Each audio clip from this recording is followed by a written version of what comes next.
ምኞትዬ የመንገድ ሰው መንገድ ላይ ራሷን ስታ ወደ ሆስፒታል አፋፍሰው ወሰዷት።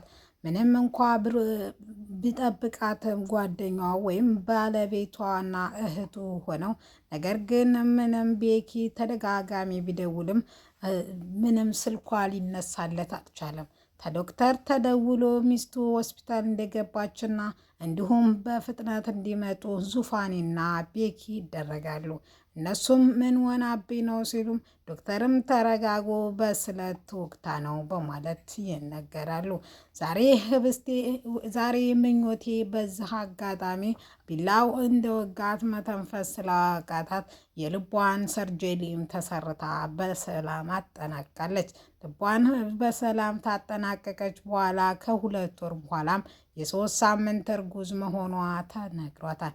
እቴቴ እጅጉኑ ደስታው መቋቋም አቅቷት እልል እያለች ለሰፈሩ ለድርተኛው ለማቲውና እንዲሁም ለሸማግሌውና ላዛውንቱ ልጄ የልጅ ልጅ ሊያሳየ ነው እያለች እንዲሁ ትቦርቀዋለች።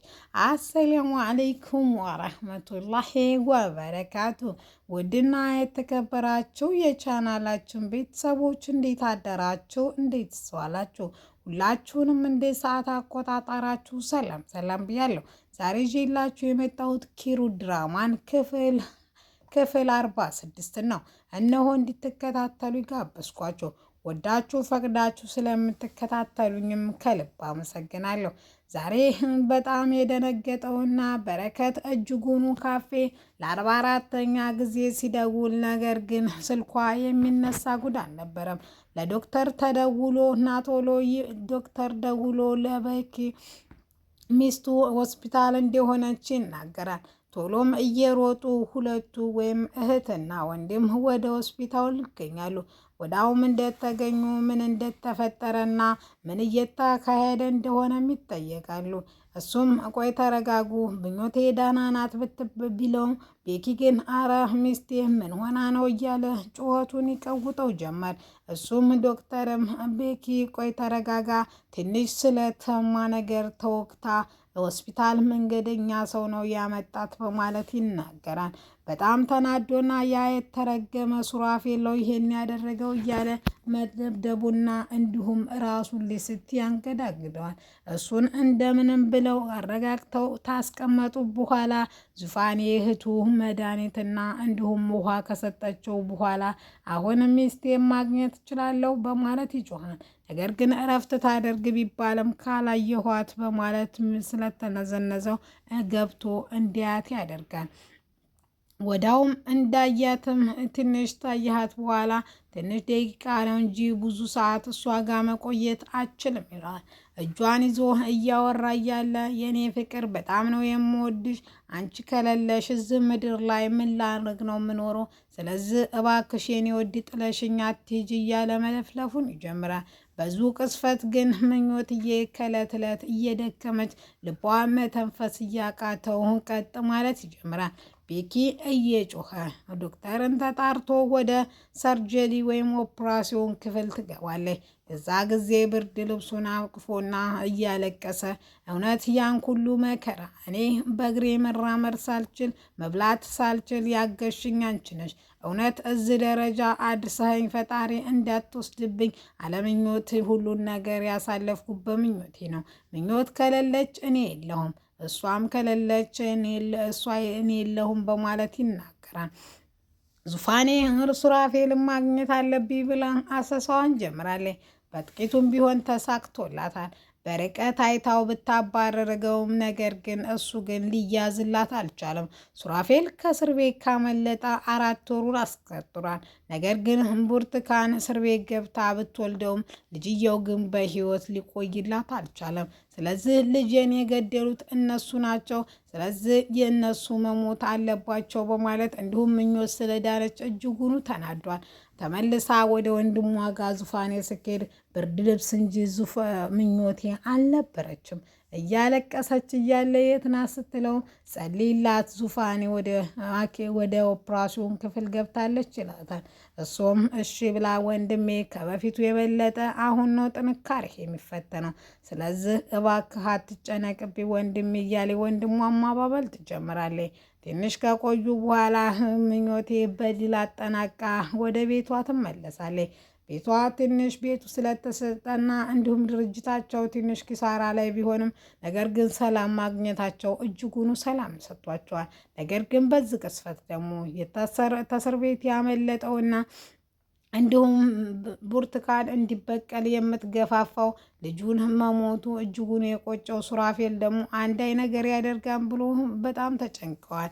ዶክተርን አግኝቶ እንግዲህ ካፌ ላይ በጣም ነው የማመሰግነው ኤልሳስ እንዴት ናት ሲለው ኤልሳ በጣም ሰላም ናት፣ አሁን አንድ በር መዝጊያ የሚሆን አማች ይዛልኝ ትመጣለች፣ በሰሞኑ ትመጣለች፣ ትገናኛላችሁ በማለት ይነግረዋል። ዶክተር አንተ ባትኖርና እንዲሁም የዛ ጊዜ ታመሜ በማለት ይነግረዋል። እሱም ይሄ የሙያዬ ግዴታ እንጂ ሌላ አይደለም ሲልም አይ ብታከምም ወደዛ ቤት ተመልሼ ብሄድ ብርቱካንና ሱራፌል የሆነ ነገር ማድረጋቸው አይቀርም ነበር። ስለዚህ ዶክተር በጣም አመሰግናለሁ ብሎ ምንም ማለት አይደለም፣ ነገር ግን አንድ ነገር ላስጠነቅቅህ ነው። ምናልባትም ሱራፌል ታተያዘ ለምኞት እጅጉኑ አደጋ ነው የሚሆንባት። ምክንያቱም እሷን ማጥፋት የእሱ ህልሙ ነው። ከናንተ የእሷን ማጥፋትና በእሷ መጥፋት ውስጥ አንተ መጎዳትን ነው ማየት የሚፈልገው። ስለዚህ ጠብቃት በማለት ይነግረዋል። ቤኪም ተንግዶ ወደ ሱራፌል አጠገቧ እንዲደርስ አላደርግም በማለት ይናገራል። እሺ ብሎ ማታ እንደ ጥቁር ጠዋት ላይ እንደተሰበሰቡ አንድ ትልቅ ሰርፕራይዝ እንዳላት ምኞቴ ትናገራለች። ሁሉም በጉጉት አፉን ከፍቶ ማዳመጥ ጀመረ። የ3 ሳምንት እርጉዝ እንደሆነ ትናገራለች። በጣም የሚመኙትና እንዲሁም አባት ለመሆን ሲጓጓ ከሌላ ሰው ሚስቱ ማርገዟ እጅጉኑ ልቡን ይደማ ነበረ። ቤኪ በጣም ፈጣሪን አመሰግናለሁ፣ ከመወዳትና ከማፈቅራት ሴት ልጅ ሊሰጠኝ ነው ፈጣሪ፣ ዙፋኔም አክስት ሊሆን ነው በማለት እቴቴ ጋር ደውላ ምኞትሽ እውን ሆኗል፣ ዙፋኔ ምኞቴ እርጉዝ ናት በማለት ለእናቷ ትናገራለች። እስስታና እልልታውን እንዲሁም ታቀልጠዋለች። እቴቴ ከትንሽ ደቂቃ በኋላም አንድ ነገር ታማክራታለች። ምክንያቱም እኔ ብዙ ነገር በእኔ ምክንያት አሳልፏን ቤኪ፣ ስለዚህ እኔ ሰርፕራይዝ ላይ ብዙም አይደለው፣ ስለዚህ እስቲ እገዢ ትላታለች። ለመቼ እንዳሰበ ፕሮግራሙን ስትጠይቃትም ለነገ ነው ትላታለች። እሷም እሺ ብላ ቤቱን እጅጉና በአበባና በፋንድሻና እንዲሁም ልብ ቅርጽ በሚመስሉ የሚያማምሩ አሻንጉሊቶችና ብቻ ወይንና እንዲሁም ጣፋጭ ምግቦችና እንዲሁም ፍሩቶች ታቀርብና ጠረጴዛውን ትውላለች። ከዛም አንቺ በቃ አሁን ውጪ፣ ከዛ በኋላ ሰወጣች በኋላ ደውለሽለት ወደ ቤት እንዲመጣ አድርጊው፣ እስኪ ያሳለፈውን ስቃይና መከራ ቢያንስ በዚህ እንኳ ቢያልፍ በማለት ትናገራለች። እሷም ችግር እንደሌለውና ይሄ ነገር ደግሞ በጣም እንደሚወደው ተናገራለች። ነገር ግን ከቤት እንደወጣ ግን ቤኪ ቢደወልለት ስልክ ሊያነሳ አልቻለም። ምክንያቱም ምኞትዬ እርጉዝ ከሆነች ምንም አይንካሽና አትስሪ ብትባለም ነገር ግን የቤኪም ህይወት አደጋ ላይ እንዳለ ሁላችንም የምናቅ ነበር። ከዛም ነገር ግን ከኋላው ሲከተለው ያየውን ሱራፌልን ዛሬ የመጨረሻ ነው እገልሃለሁ እያለ ሲፈልገው ነገር ግን ቤኪ ከኋላው ነበረ። ቤኪም እኔ እዚህ ነኝ ምንድነው ሱራፌል ሲለውም እሺ ለማንኛውም ስፈልግ ራስ ሰተት ብለህ መጣህልኝ ይለዋል። እሱም ምንድነው የፈለክብኝ ጉዳይ ሲለውም ና እንቆይ እናንተ የምናወራዋለን ይለዋል። ከዛም ወደ ራሱ ጠጋ ሲያደርገው ቢላ ያነሳል። ቢላውን እንደምንም ብሎ ካስጣለው በኋላ ለፖሊሶች ተደውሎ ድጋሜ ከእስር ቤት እንዳይወጣና በእግርና በብረትና እንዲታሰር ለብቻው ይደረጋል። ከዛም ወደ ምኞቴ ጋር እየሮጠ ሲሄድ እህቱን ያገኛታል። እህቱ ምንድነው የተፈጠረው በማለት ትጠይቀዋለች። እሷም ምንም አልተፈጠረም፣ ሰላም ከሆንክ አሁን እባክህ ምኞቴ እየጠበቀች ነው፣ የሆነ ነገር ይዘክር ትለዋለች። ቆንጆ አበባ ከገዛ በኋላም እንግዲህ ገዝቶ ወደ ቤት ከገባ በኋላ እንኳን ደስ አለን ለዚህ ሁሉ ፈተናችን እና ሱራፌልም ታስሯል፣ ምንም አትጨነቂ የኔ ቆንጆ ተንግዶዱ በሰላምና በፍቅር የምንኖርበት ነው በማለት ይናገራል ለሚስቱ።